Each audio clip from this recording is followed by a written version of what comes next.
know we're on limited time, but I thought we would first start, with introductions and then talk a little bit, kind of switch it up from what we were thinking and maybe talk about language representation and then talk about y'all's individual roles within the film. So I'm wondering if you guys can both start out telling your life story in about 2 minutes.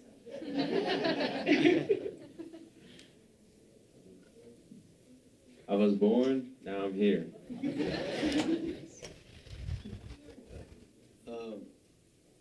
Well, I grew up in Browning, Montana, and I don't know if this is on or not, but I attended the immersion school, Daryl Kipp's school, Cutswood. That's where I really learned a lot of the language, and then growing up with a lot of elders and hearing things, and it just kind of followed me after I left the school. I was known as the language kid, so after I returned from the military and college, I got a call one day, somebody making a movie on a reservation and needed some help with language, so I said, how much? No, I'm determined. So I said, yeah, I'd help because I wanted to promote language. And it was actually all shot during COVID, and the reservation was shut down. The film was shot just off the reservation, but still within Blackfoot territories. So it was really hurdle, and I think that's another reason why I stepped forward, because a lot of our elders were mostly staying in and not coming around, so I offered to help. And it was about a couple months, I think. I wrote the language in the script, recorded it, and then sent it off to all the actors, and then on set I helped most of them with their lines as well. So that was my part. Here's the star.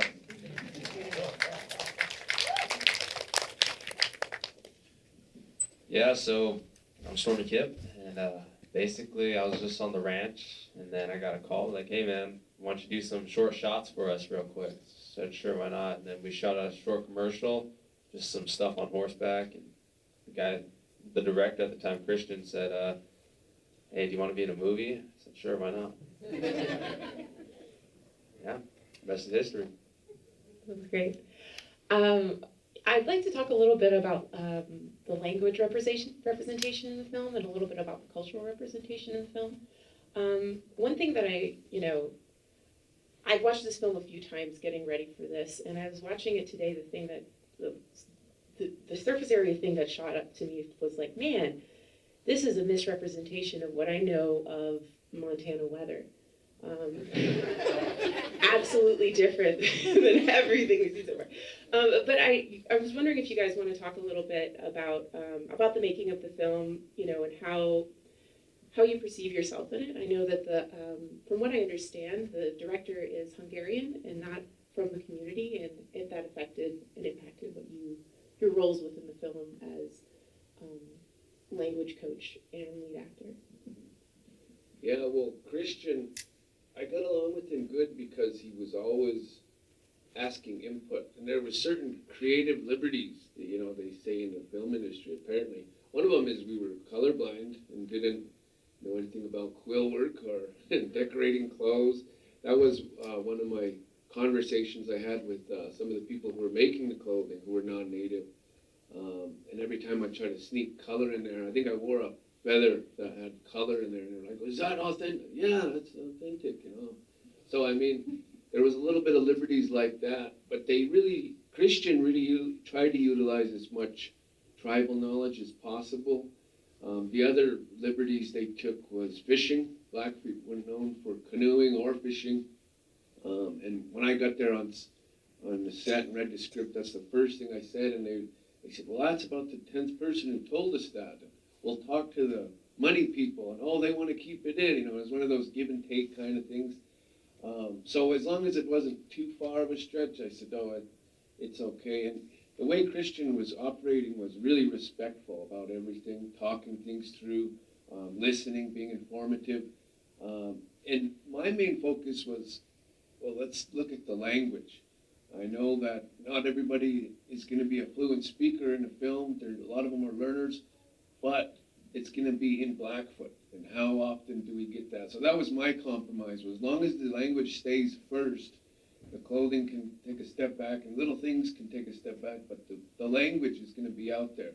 And even for people who would critique language, I'd encourage them, do one. You know, this is just the start. And as I told Christian, this isn't the end-all film of Indians. You know, we could do a lot better, but this is just the start. So maybe this will break through and get some wheels rolling. And, you know, so that's what I was proud of, is that he really did allow language to be in the front and spoken so much. Yeah, there's a lot of great points that were made there.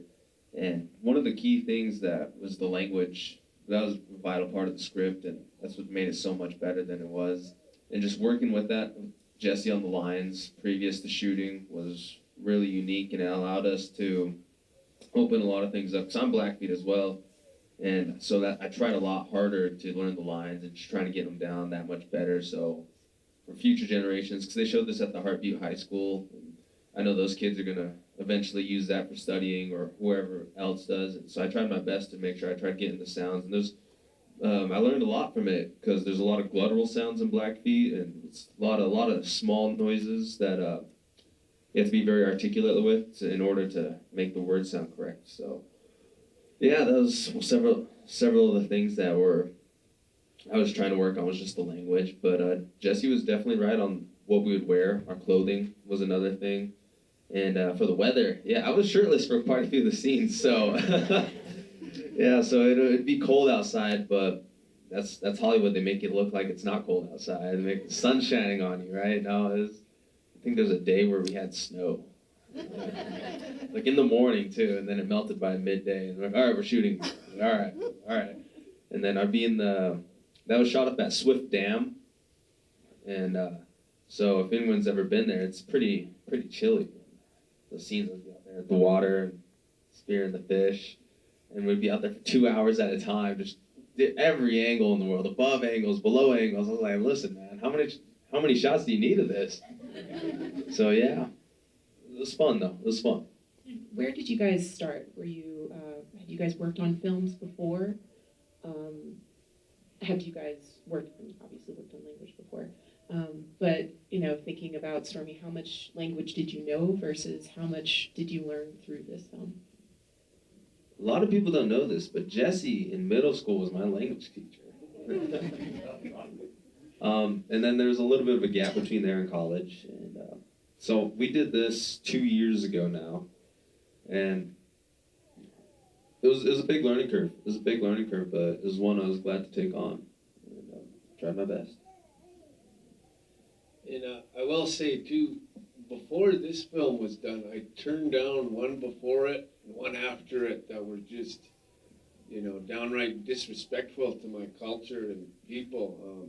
One of them was a misrepresentation of our warrior woman, Running Eagle. And then the other one was, I don't know, Blackfeet wizard, medicine men, and, you know, just crazy stuff. And I said, I can't do that, you know. But this one, like I said, the director, Christian, had a good heart and was really respectful about it. And his plan was to do this one and then come back and do more. And since this was kind of his story, we said, well, the next one will have to be from our story, you know, our perspective. Although this was all indigenous, there was no non-native actors, no non-native input. They were kind of behind the scenes. But the next one will be a original Blackfoot story. So I think it was a great starting point, is the way I look at it. And it's, you know, natives in cinema were just starting to get our foot in the door. I remember in the 90s, there was North to 60 in Canada and all that. We just now got Reservation Dogs. So I think the ball's rolling now that we get to tell our own stories. And so I encourage everybody, you know, push for that. It's very possible, you know. I think the first film I was part of was in 2006. There was a prequel to Lonesome Dove. I got a call again. I had braids, you know, and I was an Indian kid from Cutswood. And Judge, who was the old guy in this movie, called me. And they took 50 Blackfoot from Browning, Montana on a stagecoach bus all the way to Albuquerque, New Mexico. And we were spray tanned brown and then we were put dirt all over us, and we all had breechcloths, and we rode around on horses, screaming, for 2 days. We burned the town down, and so there was nothing really intriguing to me about that being Comanche. The Comanches were mad that they had 50 Blackfeet down there playing Comanche, and most of our lines were, there might have been some pillaging and stuff. So it wasn't that great of a, but it was fun for us as young kids. We grew up riding horses, and for somebody to pay us, getting used to a bitch club was pretty hard, but that was my first experience in film anyway, and in a couple little projects at Cutswood and stuff like that. But that was my first time being, looking out over a script, looking at the dialogue, making changes, because I made a lot of edits in some of the language. The original narration was really westernized, how we were talking to one another and this and that. And even the Blackfoot that I used sometimes didn't exactly fit the words. It was more, there was a couple slang words in there and things like that. So I got to really have control of that, and I felt that was really appropriate and respectful. Was this your first movie working on?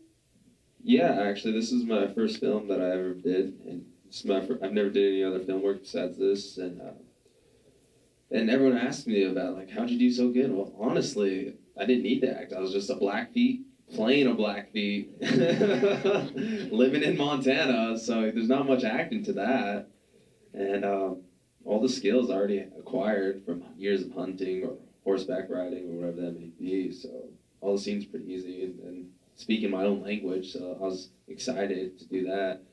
Yeah, so, and apparently I won Best Actor at the Native American Film Festival, so. Do you want to do a plug for your next project? Huh? Plug for your next project? Or are you working on anything new? Or? Oh, yeah, so I just recently did a new movie. It'll be coming out August 5th on Hulu. It's called Predator, or Prey 5. It's called Prey, but it's Predator 5. Everyone's familiar with the Predator franchise. So, yeah, they released the trailer of that 2 weeks ago, and Amber Midthunder's the lead in that, and I'm the lead supporting actor in that one, so that was pretty fun. Got to go to Canada, Calgary, fight the Predator off, and save all the women and children. And finally, before we open it up to questions, Jesse, I was wondering if you could talk a little bit about how this impacts language going forward. Is there any projects that you're looking forward to within language that were spurred from this film, or how has this experience impacted or changed the work that you're doing within language? Well, for me, another great thing about it was some of the younger actors were Cutswood students. And I know it got their foot in the door for a lot more too. My daughters were asking me, how did you become an actor? I said, well, when you speak Blackfoot, they call you. You don't gotta call them, So I'm encouraging people, learn your language. This is what Hollywood is looking for, is not the stereotype, but somebody who actually knows about their identity.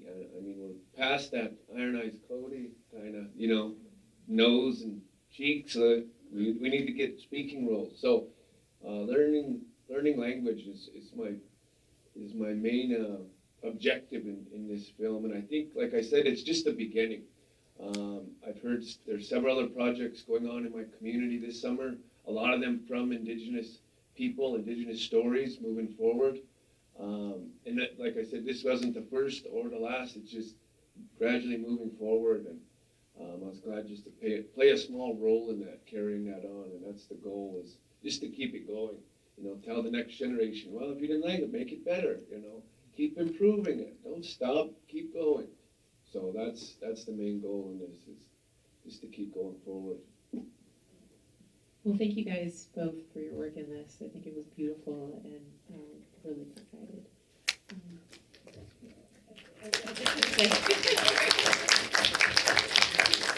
Here, I was going to say, I'm going to pass. I ask that you hold your question, raise your hand, and I'll bring the mic to you. And please use the microphone so everybody can hear. Okay? Questions?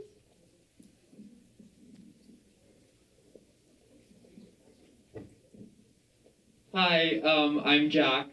First of all, I wanted to thank you two so much for sharing this incredible art with us. It was such an amazing experience to watch this. So my question is, so do we know a lot about how Blackfeet sounded like hundreds of years ago when this movie takes place? And if so, did that inform any choices in this movie, like vocabulary or any like pronunciation or anything like that? Kind of sounded like this.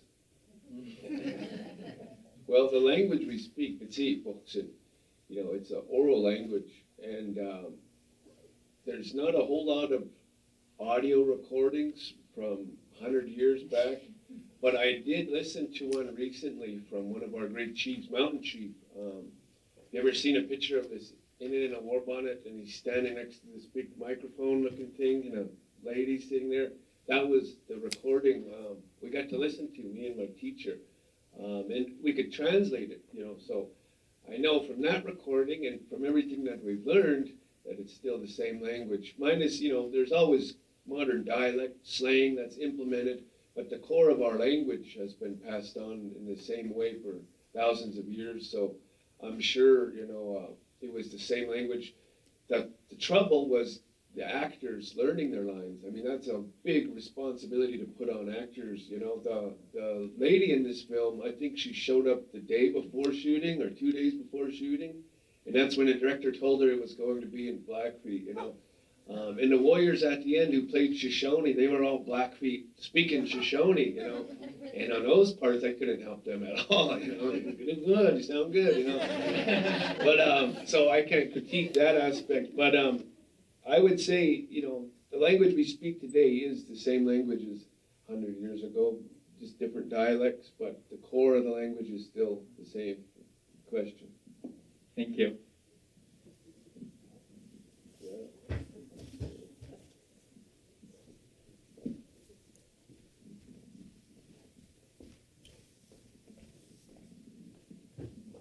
Hi there, my name is Mossy. Thank you again for sharing this story with us. It was very inspiring. I know that you said that you would like to do more original stories. However, I was wondering, do you intend to also touch on any oral traditions, whether that be the Blackfoot creation myths or any stories you've heard from your elders? Mm-hmm. So, this wasn't my original project, but with working with Cutswood and being a language teacher, I think any language teacher can tell you how many different methodologies, resources, illustrations. I mean, we do as much projects like that as we can, audiobooks. I just got working with a really highly educated man. He got a grant for some stories, and I'm in the middle of that. But we've done several books in Blackfoot and a couple narrations, but a lot of them are traditional stories, creation stories. Some of our heroes, that are passed on. So as culturally respectful as we can, because some of them are ceremonial that we don't get into, that shouldn't be available for everybody, but those are protected as well, keeping that integrity. But yeah, I do everything that I try to pass on to my language students is something that I know is authentic and something that has been passed down orally. I try not to ever make stuff up, so that way, that way I'm not looking like a fool. Really, I mean, I still have elders alive, so I'm being critiqued every day. Good question. I'm trying to decide which way is shortest. Throw it. I'm getting my work out. Throw it. I probably feel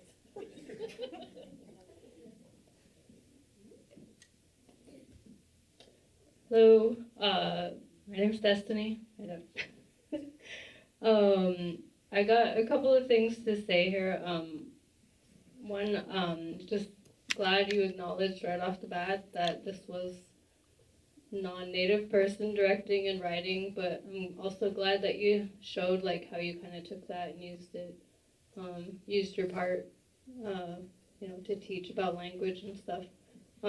Yeah, I was kind of wondering at one point, like when they had the owls in the background, I was like, like, why are you doing that? Anyway, my question is, I don't know if there's already something like this going on, but, well, I guess I must be a little bit older, quite a bit older than you, but when I was growing up, I was always jealous because, like, the Cutswood School, the grades were always, like, they kept getting more and more grades, but it was always younger than I was, so I never got to go. But I was wondering if there is a project already, or if, what you think about, like, immersion school for, like, adults, you know, like, just not for the kids. Is there anything in the works for that? Yeah, that's a great question. So Iva Croft, who was just in here, we're going to be doing a language camp this summer. It's 8 to 12 families we're looking for, and it's a 2-week-long immersion camp.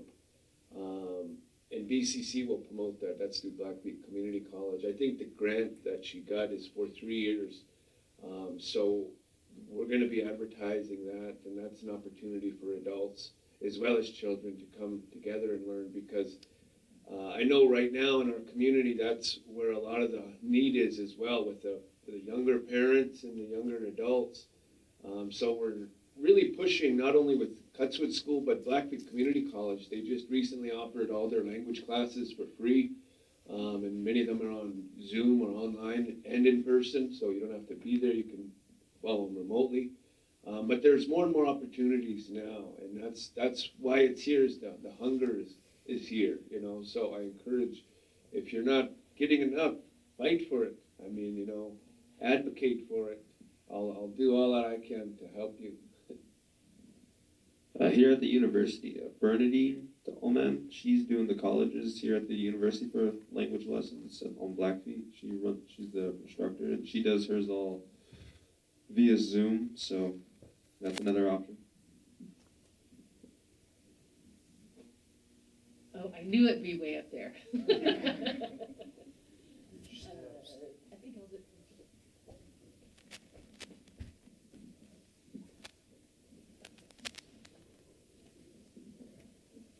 I have 2 questions. The first one is, how come you didn't advocate for a happier ending? And the second one is, so for myself, I have like insecurities about my pronunciation. Like, even though I grew up around the language and been learning it forever, like I get so nervous to like speak because I can feel that doesn't sound like my grandma or whoever. I don't know why I'm crying. I think it's because of this microphone. But I was wondering, like, how did you guys get over those, or if you even have insecurities, or how do you work through those and keep, I guess it would take me a lot of courage to go on a movie and speak, so how do you get through that? Oh yes, I mean, that's a great question, and it's a real fear, you know, that a lot of learners have. What I tell my students, what I've had to work through is, you know, don't be shy to speak your language. I remember in the 80s, 90s, you know, when I was learning, there'd be certain others, that's wrong, you know. And a lot of first language speakers can notice when something's wrong, but it's like correcting somebody's English. You don't exactly know the I before the E, the vowel comes before the preposition, you know. They'll just know that don't sound right, you know. But by keep trying it, you know, you'll finally eventually get it. And in this film, there was, you know, not everybody had perfect pronunciation. Like I said, that girl, she tried to do it in 2 days. So there's a lot of her parts where I'm like, you know, my heart's beating the hardest, I think, on some of the lines. But I know it's just a learning opportunity. And like I said, I accept criticism because it's a way for improvement. You can't be held in that fear, you know. Fear can motivate you to become better, or it can stop you, and we have to be able to move forward past those fears. And as language critics, we have to be gentler on our people. I mean, colonization was real. Boarding schools were real. The way we learned English was, you know, assimilate or die, basically. People knelt on broomsticks. People were tortured to properly pronounce Jesse, you know. So that took a couple generations, but how we get it back is through love. You know, our elders have to be respectful and polite when they're correcting. And I noticed today they all have that urgency, in my community anyway. The elders that I know say, it's okay if you're mispronouncing, just practice. Just try it. But not until you speak it out loud is when you start finally hearing yourself. And I think one of the last parts of language acquisition is correcting your own speech. Saying, okay, wait, I said that, and I should have said, you know. So you're correcting yourself at the end. But what I would say is don't be shy, don't be ashamed. You know, every word you're trying, every word you're saying, that's your ancestor's voice coming through.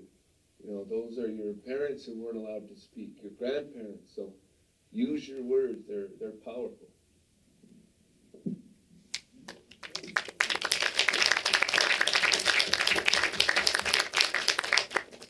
Any more? Okay.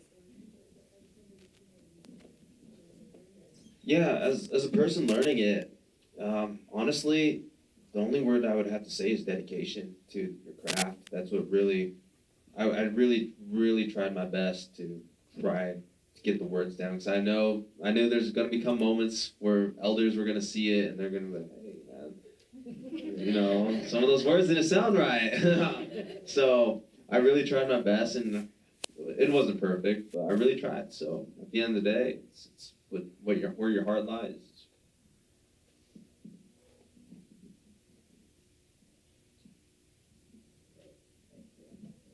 Hi. So this is a question for Stormee. So throughout this movie, you know, you were portraying kind of, you know, your tradition, your past, your everything, right? And it sounds like you're still moving on through your, I guess, acting career. I kind of wanted to know how, if you knew the scope of what you were portraying exactly before you, I guess, got onto the set, and as well, how it kind of affected you after seeing the completion of the whole art, I guess, and how that's affected how you want to take your future, basically. Yeah, man. I know, man. Well, growing up, I've always noticed that throughout history, there's always been certain Pakanis who've always done really unique things throughout history. So even currently, there's many of them, and so even doing this movie, I just kind of expected, all right, well, time to live up to the roles as the other ones before me. And my career is continuing as I got Predator, just finished that. It's gonna be on Hulu August 5th. And, yeah, so honestly, man, it's just try your best in whatever you do. Oh, I wanted to mention that. So I heard in, is the lady here who's Comanche who worked with Predator here? movie? Yeah, we're the Comanche. I wanted to just say that I heard They must have left. that that movie was, the actors spoke predominantly English, if I'm not mistaken, but there's an option on Hulu that was dubbed in Comanche. And as a language teacher, I was like, why didn't we think of that? You know, like that would have been so much easier, because then the actors wouldn't have had to stress so much of, did I say that right? You know, a lot of times they're looking at me and I'm like, you know, and I think that might be a new possibility for the future, is how do Indigenous people write on Indigenous films to either dub some of the language or be there to fill that role. You know, I think voice acting could be the next future for a lot of Native peoples, you know.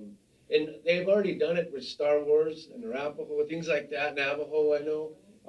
We got Finding Nemo in Navajo when we were down there. So it's already something in the works, but I think keeping Indigenous people included in that, especially for Indigenous films or films that Indigenous people are part of, I think that's the future, really. But eventually I'd like to see more, you know, Native people talking Indian, speaking Indian, and voicing over Indians, you know, turn everything Indian, I don't care.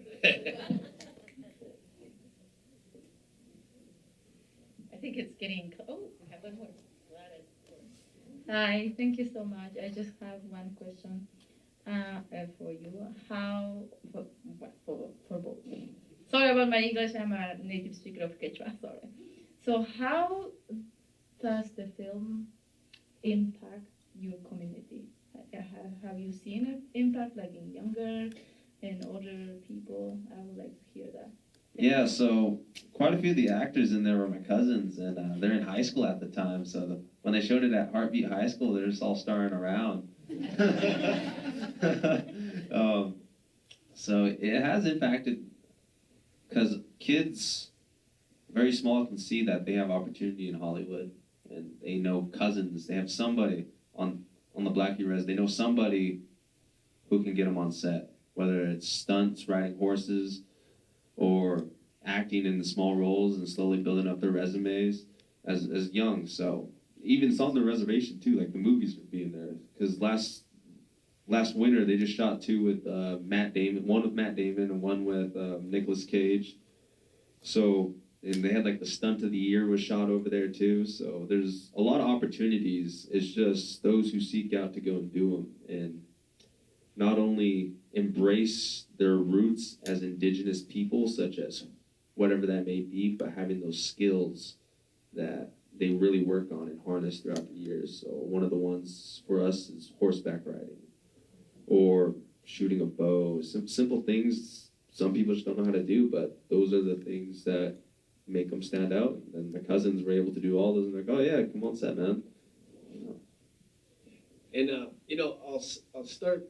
In 1988, there was a film shot in Browning called War Party, and a lot of local people had small roles in that. But it gave birth to like Steve Rivas, who was a well-noted Blackfoot actor, Native American actor. He recently passed away. But a lot of the people from this film, the main Shoshone guy with the mohawk, his name is Dan Edmo. If you guys ever seen the Lone Ranger in Tonto, he was actually Johnny Depp's stunt double through that movie. And he's been doing major films, and that's how he met the director, Christian. They were doing stunts together.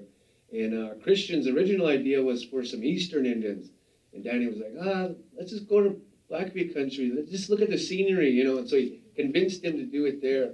And like I said, a lot of the staff and even the prop designer, set designer, and things like that were all Blackfoot people, minus the camera crew, the grip, and some of the costume people. But I would say 85% of the whole staff were Blackfoot people, and that income came into Blackfoot country during the pandemic, and for a majority of them, it opened up an opportunity. The kid who played Stormee's younger brother, as I said, was a Cutswood kid, and he's had several more opportunities in film, so it's just the beginning. So I wouldn't say it was the first one. There was a wave in the late 80s, early 90s, native stunts, Blackfeet stunts who did Dances with Wolves, all these major films, and now it's just continuing on. And now I think there's a lot more opportunities for people to say, well, if I don't want to be a stunt, I can be in front of the camera, or I want to be a cameraman, or I want to write a story. I think it just inspires more. So I think that it's just continuing on that wave of native resilience and coming out into cinema. Okay, I think we're going to wrap it up. So I want to thank them. Oh, one more question? Yeah, one more question. I know one thing that you mentioned is your new series is coming out August 5th. And I'm thinking, is there any way we can support, thinking about who may be watching this in the future? How can people connect with the language program, and how can they support you? Yeah, so there's several language programs throughout Blackfoot territory. The 2 that I represent is Pagan Institute, Cutswood School. If you go on the website, there's an option to donate or to look up if you're interested in learning Blackfoot. There's language games and activities. But paganinstitute.org is the site, as well as Blackfeet Community College. There's a site there to donate as well, or if you're wanting to attend language classes as an adult, that's the way to go. Cool, sound like a Canadian. But yeah, so paganinstitute.org and Blackfeet Community College. Well, thank you guys so much for your time, and we really appreciate it. We have 2 gifts for you guys, just nominal things. Yeah, a t-shirt from NMAI. Next one we see was American Indian. And this